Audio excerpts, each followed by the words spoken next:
Oh, hi. Swartudo here, again with the paper eye. We're continuing our series on Robert Crumb and the various aspects of the art world that he ended up in.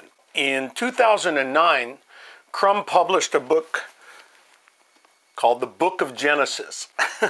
And I have to say, every time I look at this, it's a religion book, it's the actual book of Genesis from the Bible. But it's an astonishing amount of work he put into this. And what I find interesting on this is he has the same warning as he does on Zap Comics with this. Adult supervision recommended for minors.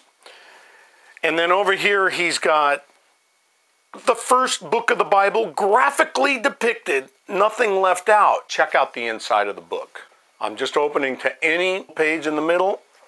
And of course what happens is I happen to pick this thing up to take a look at before I tell you about it. And what do I have?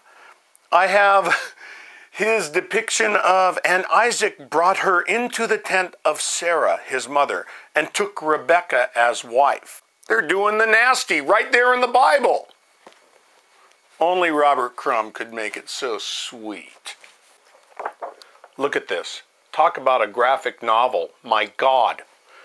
Literally. Work this guy put into this, the book of Genesis, and it goes through each and every chapter with a cartoon character, well actually a real character from the Bible that he's put in his own script.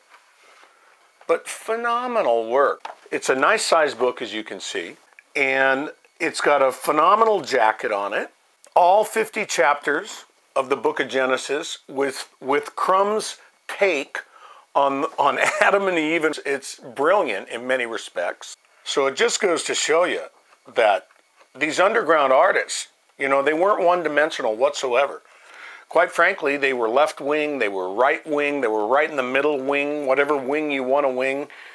And they ended up, their careers went into a vast array of different areas of the art industry. We have a picture of Crumb that he drew himself right here. It's all in all just really a beautiful book. You know, and if kids are mature enough to read it and take it for what it is, you know, everybody gets something from the book of Genesis, you know, without a doubt. In fact, there's some people that still believe this is the real deal. More power to you. I think this is good for believers and non-believers. It's just a great depiction of the book of Genesis. That's Robert Crumb's The Book of Genesis. Thanks.